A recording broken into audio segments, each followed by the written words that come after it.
할렐루야.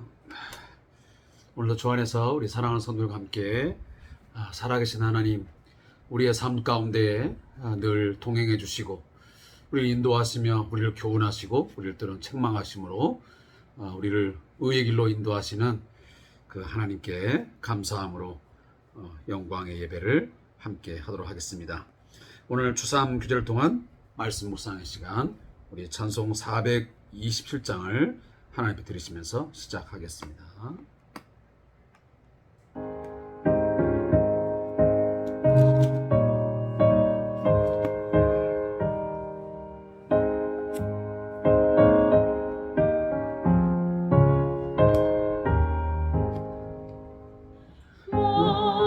떠난 사랑 복이 있나니 천국이 그들의 것이니요.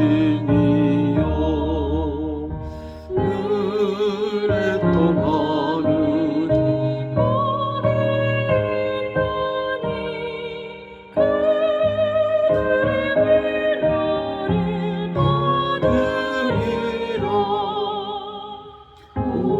오유한 사랑 복이 있나니 그 땅이 깃털이 될 것이요. 그 사모하느니 복이 있나니 그들의 배부를 것이로다. 긍휼히 여기면 복이 있나니 긍휼히 여김을 받으리라. 마음 정결한 사람 복이 있나니 그들이 하나님 볼 것이라.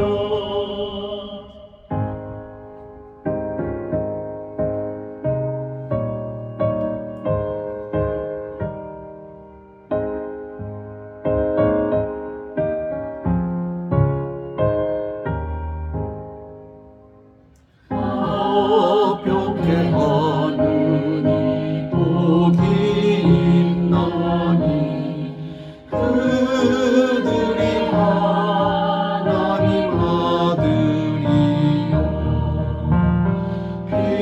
핍박을 받느니 복이 있나니 천국이 그들의 것임이라. 주 위에 욕보면 복이 있나니 하늘의 큰 상을 받으리라. 성부와 성자와 성령의 영광 영원히 돌리세. 할렐루야.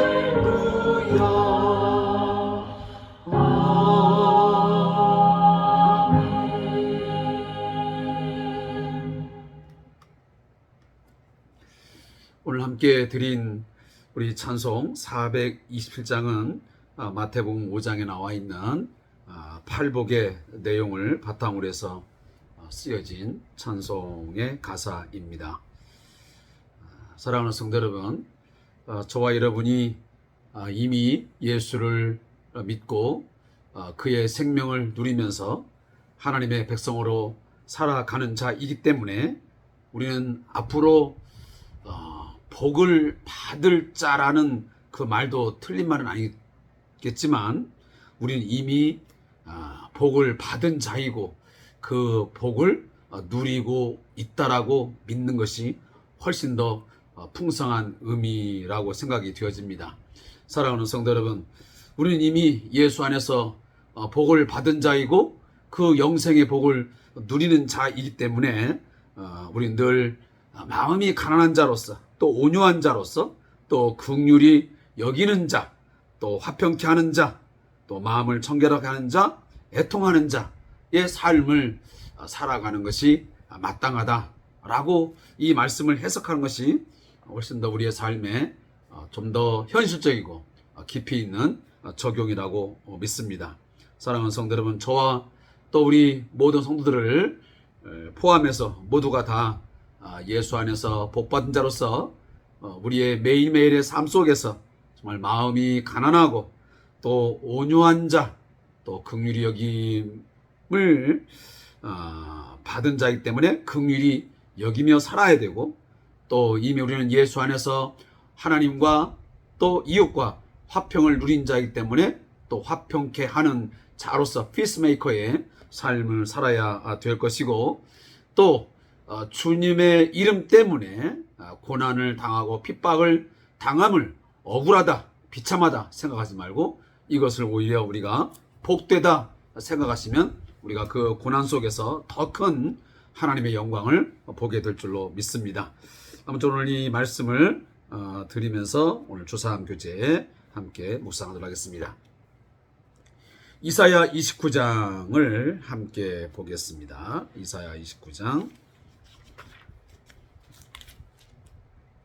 제가 29장 전체를 읽고 그리고 묵상의 내용은 좀 저자의 묵상을 중심으로 해서 좀 간략하게 짚고 넘어가도록 하겠습니다.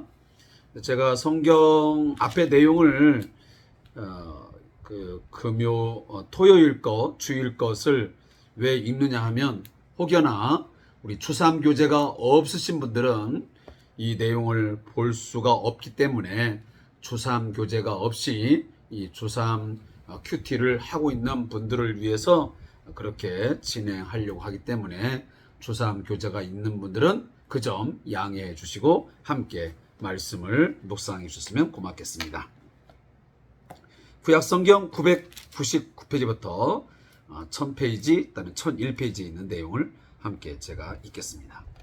슬프다 아리엘이여, 아리엘이여, 다윗이 진친 성읍이여, 해마다 절기가 돌아오려니와 내가 아리엘을 괴롭게 하리니 그가 슬퍼하고 애곡하며 내게 아리엘과 같이 되리라. 내가 너를 사면으로 둘러 진을 치며 너를 애워 대를 쌓아 너를 치리니 내가 낮아져서 땅에서 말하며 내 말소리가 나직히 티끌에서 날 것이라.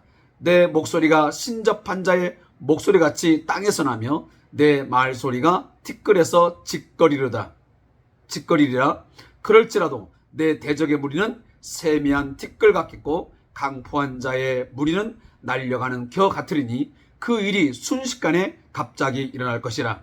만군의 여호와께서 우레와 지진과 큰 소리와 회오리 바람과 폭풍과 맹렬한 불꽃으로 그들을 징벌하실 것인즉, 아리엘을 치는 열방의 무리 곧 아리엘과 그 요새를 쳐서 그를 곤고하게 하는 모든 자는 꿈같이 밤의 환상같이 되리니, 줄인 자가 꿈에 먹었을지라도 깨면 그 속은 여전히 비고, 목마른 자가 꿈에 마셨을지라도 깨면 곤비하며 그 속에 갈증이 있는 것 같이 시온산을 치는 열방의 무리가 그와 같으리라.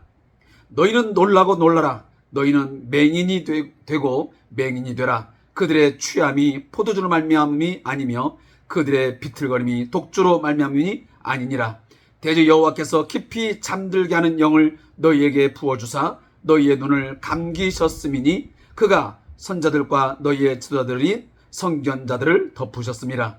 그러므로 모든 계시가 너희에게는 봉안책의 말처럼 되었으니 그것을 글 아는 자에게 주며 이르기를 그대에게 청하노니 이를 읽으라 하면 그가 대답하기를 그것이 봉해졌으니 나는 못 읽겠노라 할 것이요. 또 그 책을 글 모르는 자에게 주며 이르기를 그대에게 청하노니 이를 읽으라 하면 그가 대답하기를 나는 글을 모른다 할 것이니라. 주께서 이르시되 이 백성이 입으로는 나를 가까이 하며 입술로는 나를 공경하나 그들의 마음은 내게서 멀리 떠났나니 그들이 나를 경외함은 사람의 계명으로 가르침을 받았을 뿐이라.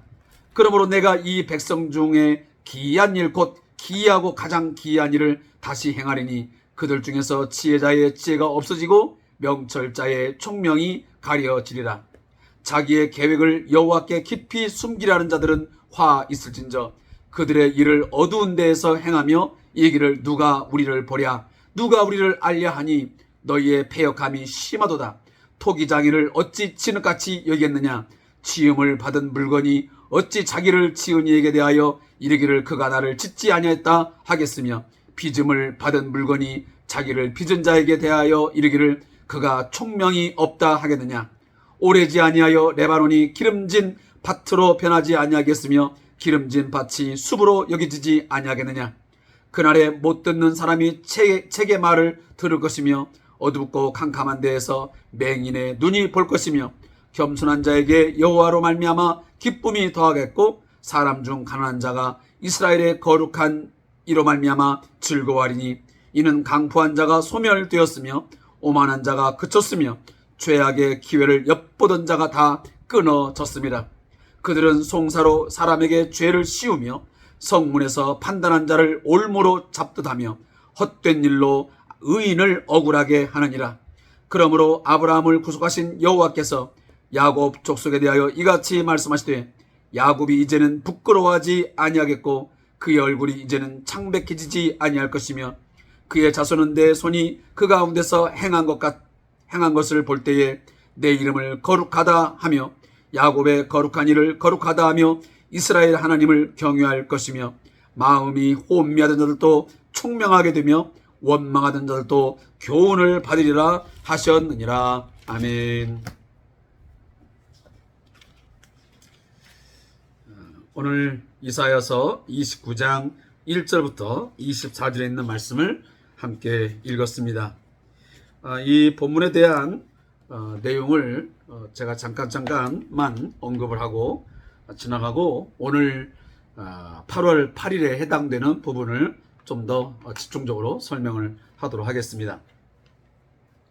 먼저 1절부터 8절까지의 말씀의 제목은 아리엘의 심판과 구원이다 라는 제목입니다. 이 말씀에 대한 요약을 보면 아리엘 곧 예루살렘에 관한 예언입니다. 아리엘이 하나님의 심판으로 괴로움을 당하며 낮고 두려움이 가득한 소리를 낼 것입니다. 그러나 그럴지라도 대적이 순식간에 망하고 예루살렘은 구원을 얻게 됩니다. 하나님은 그들을 치심으로 그들의 수고는 아무런 유익도 낳지 못할 것입니다. 자, 여기 본문에 나오는 이 아리엘이라는 뜻이 무엇인가 라고 보면 이 아리엘이라는 이 히브리어의 뜻은 엘의 제단이다 이렇게 해석을 할 수 있습니다. 특히 하나님의 제단이라고 말하기도 하고 또 오늘 이 주삼 교재에 쓰여진 저자가 나름 해석해 놓은 내용은 여호와의 제단 또 번제단 이런 식으로 해석을 하고 있습니다. 어쨌든 이 내용은 예루살렘에 있었던 성전에 있었던 제단을 하나님의 제단을 지칭하면 틀림이 없습니다. 그런데 이 아리엘 곧 예루살렘에 대해서 왜 이처럼 지금 철저하게 심판을 받아 번제단이 그 불이 활활 타오르듯이 이 번제단이 완전히 다 극심한 참사를 당하여 그렇게 없어질 것을 말씀하시냐면 그 당시에 남유다의 중심지가 어디입니까? 수도가 예루살렘이었습니다. 그런데 이 예루살렘에서 행해지고 있는 하나님을 향한 제사가 온갖 외식과 그리고 교만함, 어떤 오만함으로 점철져 있었습니다.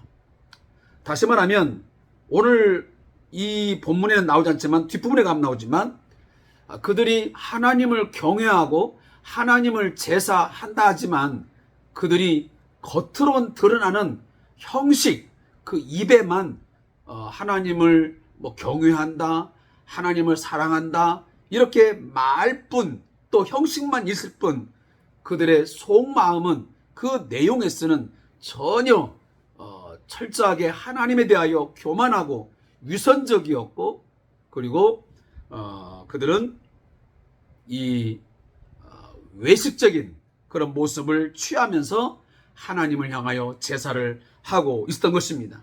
그렇기 때문에 오늘 하나님께서는 너희가 해마다 절기가 돌아와서 그 아리엘, 다시 말하면 여호와의 제단에서 예루살렘에서 제사를 드리겠지만 그 오히려 제사가 괴롭게 될 것이다. 그래서 오늘 2절에 보면 내가 아리엘을 괴롭게 하리니 그가 슬퍼하고 애곡하며 내게 아리엘과 같이 되리라고 말씀하십니다.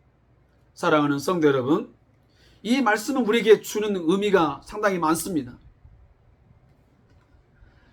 우리가 주일 낮 예배를 하고 오후 예배를 하고 또 새벽 기도를 하고 수많은 예배를 우리는 하고 있습니다. 공적인 예배를. 물론 공적인 예배도 있고 삶의 예배도 있습니다. 그러나 우리가 예배를 함에 있어서 얼마나 많은 횟수를 하느냐가 꼭 중요한 것만은 아닙니다. 제 말을 오해하시면 안 됩니다. 그러면 횟수가 중요한 것이 아니니 그냥 그러면 그동안 드렸던 예배를 한 번으로 줄일까? 그런 의도를 가지면 아닌답니다. 제가 말하는 의도는 그 예배 때마다 외식적이고 위선적이고 형식주의적인 예배가 되어서는 안 된다는 것을 강조하기 위해서 제가 말씀을 드리는 것입니다. 왜냐하면 오늘도 하나님은 그런 내용으로 말씀을 하고 있습니다. 예루살렘에서 수많은 제사가 드려지고 있지만 그 제사가 절기 때마다 계속 반복되는 것이 뭐냐면 하나님에 대한 진정성 있는 어떤 겸손한 가운데서 감사함으로 드려지는 것이 아니라 너무도 형식적이고 그리고 오만한 가운데서 하나님의 말씀을 무시하고 멸시하는 가운데서 그 예배의 행위만 있으니까 그 횟수만 자꾸 하게 되니까 하나님은 그 예배에 대해서 괴롭게 하겠다고 말씀하시는 것입니다. 따라서 우리가 이런 부분에 대해서 많은 좀 우리의 예배의 그 자세에 있어 많은 것들을 생각해야 되는 그런 점이 있다라고 제가 말씀을 드리는 것입니다. 그리고 이제 그 이후에 보면 지금 제가 금방 본문 요약을 통해서 말씀을 드렸지만 결국 이 아리엘, 예루살렘이 이 아수르가 침공하여서 그 성전을 다 짓밟아 버리고 남유다가 멸망을 어떤 큰 상처를 입고 극히 괴로움을 당하겠지만 그러나 그것 때문에 하나님은 그 예루살렘을 완전히 멸망으로 몰아가지는 않습니다. 결국은 이 대적을 사용해서 자기 백성을 징계하시고 회초리로 때리지만 그들로 하여금 돌이킴에 그들을 다시 회개케 하여 돌아오게 하기 때문에 그 때렸던 하나님의 어떤 징계와 진노의 막대기로 사용되었던 이 아수르를 결국은 하나님께서 어떻게 하신다고 말씀하시냐면 오늘 본문에 보면 6절에 보니까 여호와께서 우레와 지진과 큰 소리와 회오리 바람과 폭풍과 맹렬한 불꽃으로 그들을 징벌하실 것인즉 이렇게 말씀했습니다. 자, 이 말씀이 참 기가 막히게도 그대로 성취됩니다. 그 내용이 어디 나오냐면 우리가 보면 그 열왕기상에 가보면 아수르 군대가 남유다를 침공해 왔다가 그 사네립이라는 사람이 쳐들어왔다가 히스기야 때 그때 도무지 이 사네립의 군대를 감당할 수 없습니다. 그래서 히스기야가 하나님 앞에 간절히 기도합니다. 하나님, 하나님의 이름을 위해서 이 백성을 제발 돌아보시고 살려달라고 구원달라고 기도합니다. 그때 하나님께서 하나님의 군대를 보내심으로 18만 5천 명의 이 아수르의 군대가, 그 엄청난 대군이 하룻밤 사이에 죽임을 당하고 예루살렘의 유다의 군대가 승리를 거두게 됩니다. 바로 여기 나오는 이 우레와 지진, 큰 소리와 회오리바람, 이런 것으로 징벌한다는 내용이 바로 그 이야기를 하고 있는 것입니다. 다시 말하면 이 사건이 있기 전에 예언된 말씀인데, 이 예언이 그대로 하나님께로부터 성취가 되어진 것입니다. 자, 이런 내용들을 오늘 제가 보면서 예전에 제가 말씀을 드렸지만, 사랑하는 성도 여러분, 우리 예수 믿는 자에게 때로는 죄로 말미암아 우리의 어떤 악한 행동으로 인해서 하나님께로부터 징계와 진노가 있을 수는 있지만, 그러나 그 모든 것이 우리를 멸망으로 몰아가기 위한 하나님의 어떤 방법이 아니고, 철저하게 하나님의 백성들을 돌이키게 하고 회개하게 함으로 회복하게 하시고 구원의 은혜를 베푸는 그런 기회가 됨을 여러분들이 꼭 깨달을 수 있기를 바라겠습니다. 다음에 두 번째는 이제 9절부터 16절의 말씀입니다. 남유다의 심판의 원인을 말씀하고 있습니다. 자, 여기 보면 9절에 보면 너희는 지금 놀라고 놀라라, 이 말씀이 시작됩니다. 자, 이 부분에 대한 제가 요약을 잠깐 좀 드리겠습니다. 남유다 백성들은 영적인 방탕과 무지로 하나님의 계시에 무지한 상태로 되었습니다. 겉으로만 하나님을 섬긴 자들에게 주께서 기이한 일을 다시 행하겠다고 말씀하십니다. 토기장이가 토기를 속속들이 알듯이 하나님께서는 그 백성의 은밀한 일까지도 모르시는 것이 없습니다. 자, 이 말씀은 지금 어떤 내용을 말하고 있냐면, 여러분 앞절에서 제가 이런 이야기를 드렸습니다. 당시의 남유다의 백성들, 특히 제사장들, 이 종교 지도자들이 행하는 모든 행태들이 하나님의 말씀을 멸시했습니다. 그 말을 한마디로 오만한 자라고 그 앞부분에서 설명을 드렸습니다. 그들은 독주에 취한 것처럼 비틀거리고, 그리고 그 행보를 앞을 향하여 가지 못하고 옆걸음을 치면서 뭔가 방향성을 잃어버리고 비틀거리는, 하나님의 백성으로서는 도무지 상상할 수 없는 그런 행태의 모습을 그들이 취하며 살아갔던 것입니다. 그렇기 때문에 그들은 하나님의 말씀에 책이 있었지만, 오늘 11절 보면 너희에게는 봉한 책의 말처럼 되었으니 그것을 글 아는 자에게 주매이기를 그에게 청하노니 이를 읽으라 하면 그가 대답하기를 그것이 봉해졌으니 나는 못 읽겠노라 할 것이요. 이게 무슨 말이냐면,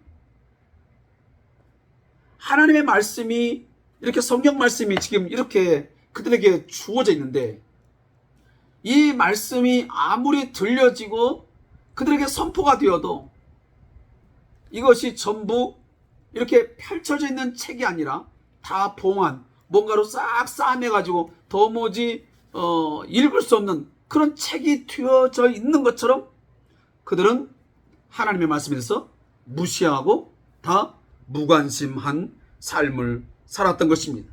그게 바로 그 당시의 유다 백성들의 신앙의 모습이었습니다. 그러면서 오늘 11절, 12절의 연속, 너희가 그를 아는 사람에게 주든지 그를 모르는 사람에게 주든지 그건 아무런 의미가 없다. 왜? 이미 너희들은 말씀을 들을 마음의 자세도 안 돼 있고 그 말씀을 무시해버리고 다 멸시해버리는데, 글을 읽을 줄 아는 사람에게 준들 그것이 그냥 덮여있는 봉한 책처럼 나는 그냥 못 읽겠노라 이렇게 해버리고, 또 글을 모르는 사람 주어봤던들 나는 원래 모릅니다. 이게 무슨 말입니까? 결국은 글을 아는 자든 모르는 자든 너희 시대의 사람들은 이 하나님의 말씀에 대해서 전혀 관심이 없어 라고 결정을 듭니다. 그러면서 13절에 그럽니다. 주께서 이르시되 이 백성이 입으로는 나를 가까이하며 입술로 나를 공경하나 그들의 마음은 내게서 멀리 떠났나니 그들이 나를 경외하면 사람의 계명으로 가르침을 받았을 뿐이다. 제가 지난주 저희 교우들에게 단톡방에 이런 이야기를 제가 올려드렸습니다. 정말 목사로서 간절한 마음을 가지고 좀 속되게 말하면 정말 애원하는 마음으로 그 글을 제가 올렸습니다. 제가 주일 오후 예배 때 그런 이야기를 제가 드렸습니다.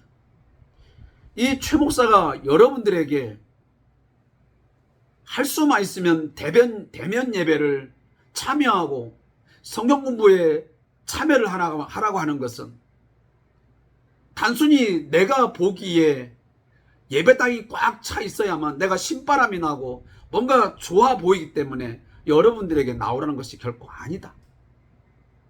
또 재정적으로 무언가 부족하기 때문에 재정을 채우기 위한 어떠한 것도 나는 그 어떤 것도 속마음에는 전혀 없다. 결국은 이 예배의 함께함을 통해서 뭔가 하나님에 대한 신앙을 회복하는 모습을 뭔가 좀 갖게 하기 위해서, 그리고 뭔가 성도가 함께 얼굴을 만나서 서로 교제하고, 우리가 이제 코로나 상황 속에서 서로 마스크를 벗고 대화를 할 수 없지만은 그래도 마스크라도 쓰고라도 눈을 마주치면서 서로 병든 자가 있으면 함께 기도하고, 목사가 여러분들과 함께 뭔가 얼굴 맞대면서 함께 뭔가 삶을 나누고자 하는 그런 마음이었다라고 제가 말씀을 드렸습니다. 그런데 사실 이러한 부분들을 얼마나 저의 어떤 진심을 알고 그것을 이해하는지는 잘 모르겠습니다. 사실 그러면서 제가 그런 말을 마지막 남겼습니다. 이것을 사람의 말로 듣지 말고 이것을 하나님의 말씀이요, 제가 이렇게 말씀합니다. 하나님의 목소리요, 하나님의 음성으로 듣고 제가 순종해달라고 이렇게 제가 썼습니다. 저 또한 이 성경 말씀을 저 자신도 사람이 써놓은 어떤 계명으로 저는 받지 않습니다. 이게 그 어떤 위대한 문학가, 어떤 세상 사상가가 써놓은 어떤 책보다 정말 살아계시고 나를 지으시고 온 세상을 주관하시는 살아계신 하나님의 책으로, 하나님의 말씀으로 저는 받아들이고 있습니다. 그런데 오늘 성경에 보니까 당시에 이스라엘 백성들이 이사야를 통해서 아니면 요엘 선지자를 통해서 많은 아모스 선지자를 통해서 말씀이 선포될 때, 특히 이 남유다에게 메시지 선포될 때는 대부분 이 아모스 선지자 또 이사야 선지자가 그 당시에 활동을 했습니다. 그러니 그 선지자들이 남유다의 그 잘못된 죄에 대해 지적을 하고 앞으로 닥쳐올 어떤 아수르를 통해서 침략, 더 나아가서는 바벨론의 침략을 받아 완전히 BC 580년에 멸망을 하는 그 이야기도 다 하나님이 속속들이 말씀하셨습니다. 그런데 그들이 그 말씀을 받을 때에 하나님의 말씀으로 받지 아니하고 사람의 계명을 가르침으로 받았을 뿐이었습니다. 그 결과가 결국 그들은 아수르에게도 많은 고통을 당하고, 또 뒤에 나가겠지만 아수르가 부족해서 이 남유다가 어디로 갑니까? 자기 나라에서 좀 밑에 있는 서쪽에 있는 애굽을 쫓아갑니다. 애굽에 쫓아가서 비밀리에 또 동맹을 맺습니다. 그러면서 이 북이스라엘과 아람이 동맹에서 쳐들어오는 여러 가지 국제적인 상황 속에서 뭔가 그 상황을 모면하기 위해서 하나님이 아닌, 첫 번째는 아수르의 힘, 그것도 뭔가 부족하니까 또 애굽에 가서 조약을 맺고 동맹 맺으면서 힘을 빌리는, 하나님에 대해서는 전혀 관심이 없고 하나님을 향한 의지함은 관심도 없고 그런 식으로 그들이 나갔던 것입니다. 그래서 하나님이 말씀하시면 너희들은 나를 정말 공경한다고 말은 하는데 그 입으로는 나를 가까이 하고 입술로는 공경하는데 마음은 다 떠나가 있다. 이런 일들은 지금도 비일비재합니다. 우리 사람 관계도 많이 있지 않습니까? 말로는 내 앞에서는 뭐 사랑합니다, 뭐 존경합니다, 뭐 가까이 하고 싶습니다, 앞으로 좋은 관계 맺고 싶습니다, 말로는 앞에서 모든 걸 하는 것 같은데 뒤에 가서는 전혀 다른 양상의 모습을 보이면서 나를 향해서 공격하고 나를 모함하고 나에 대해 별로 관심도 없는 사람. 뭐 그런 사람들이 그리 많지는 않겠지만 실상 우리의 관계 속에서 분명 있음이 부인할 수 없습니다. 바로 그처럼 당시의 이스라엘 백성들이 그렇게 살아갔던 것입니다. 그러면서 15절에 보니까 자기의 계획을 여호와께 깊이 숨기려 하는 자들은 화했습니다. 이게 지금 무슨 말이냐면 당시에 이 남유다가 애굽에 몰래 가가지고 애굽의 도움을 지금 청한 이야기를 이렇게 써는 겁니다. 그러니까 남유다의 계획을 여호와께 깊이 숨기려 했습니다. 그러니까 몰래 애굽의 도움을 청한 것입니다. 근데 그거에 대해서 하나님 뭐라면 화가 있을 것이다. 그들의 일을 어두운 데서 행하며 이르기를 누가 우리를 보랴 누가 우리를 알랴. 얼마나 어리석은 생각이며 어리석은 행동입니까? 근데 우리도 지금 그렇게 하고 있습니다. 우리를 또 하나님 몰래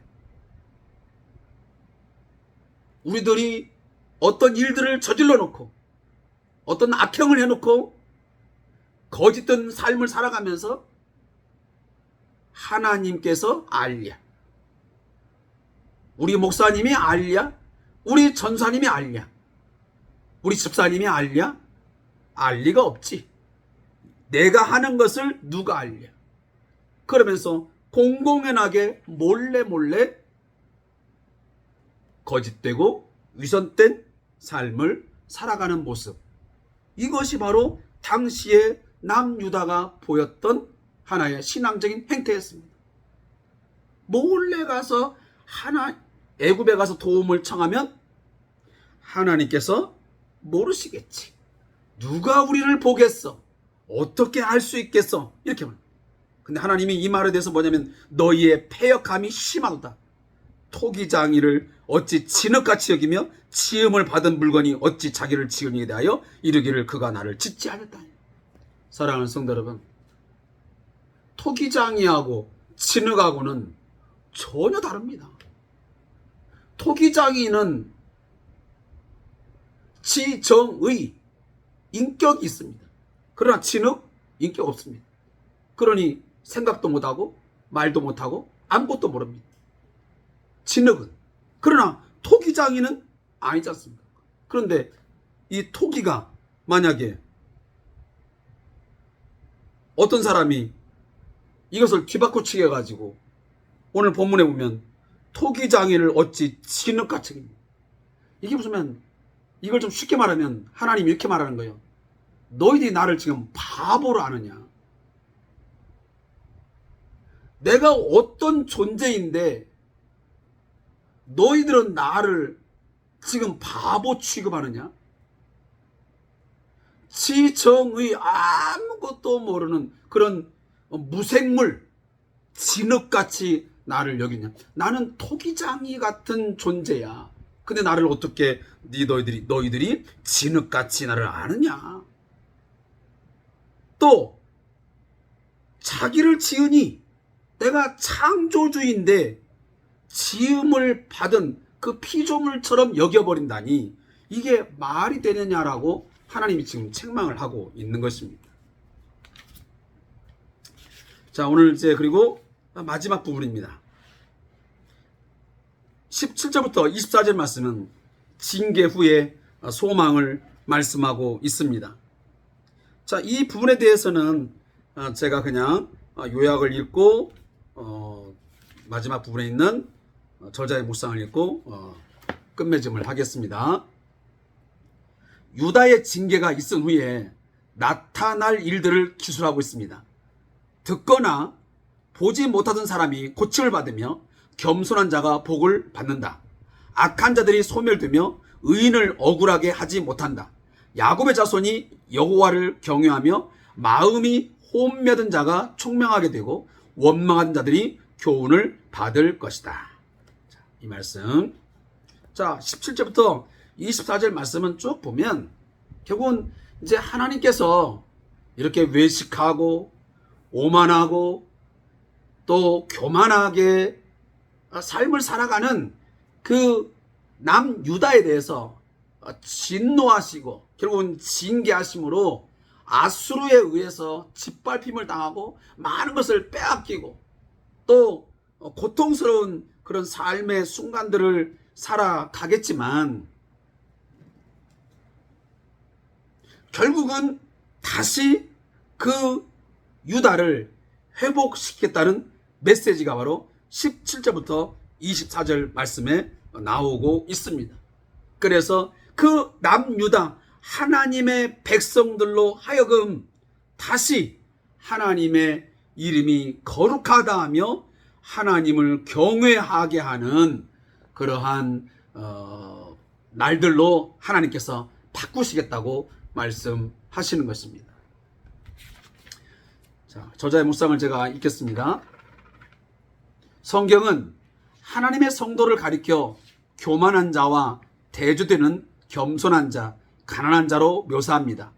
진정한 겸손은 유약함이나 비굴함을 뜻하지 않습니다. 겸손은 결국 하나님을 향해 복종하는 태도를 가리킵니다. 겸손하고 가난하다는 것은 외적인 상태를 나타내는 말이 아니라 내면적인 경향성을 언급한 것입니다.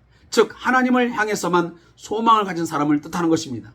진정한 성도는 아무것도 가진 것이 없어서 의지할 것이 없는 가난한 사람처럼 하나님만을 향하여 소망을 두는 사람입니다. 주님은 산상수훈에서 이런 사람이 천국을 소유하게 될 것이라고 말씀하셨습니다. 또한 하나님께 소망을 둔 사람은 현실이 아무리 어려워도 그 현실에 좌우되지 않습니다. 어차피 그의 소망이 하늘에 있기 때문입니다.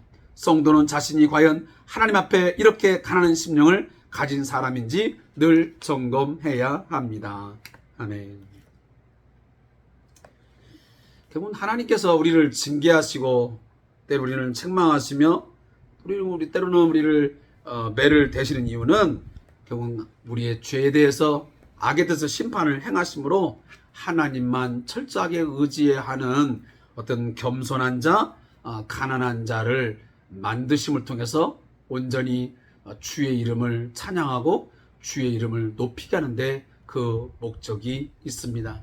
여러분 이 사실을 꼭 기억하시고 늘 여러분 자신 안에 겸손한 마음 또 마음이 그 심령이 가난한 자의 상황에 늘 있도록 늘 교만하지 않도록 우리 자신을 돌아보는 그런 삶이 우리에게 있기를 주님의 이름으로 부탁을 드리겠습니다.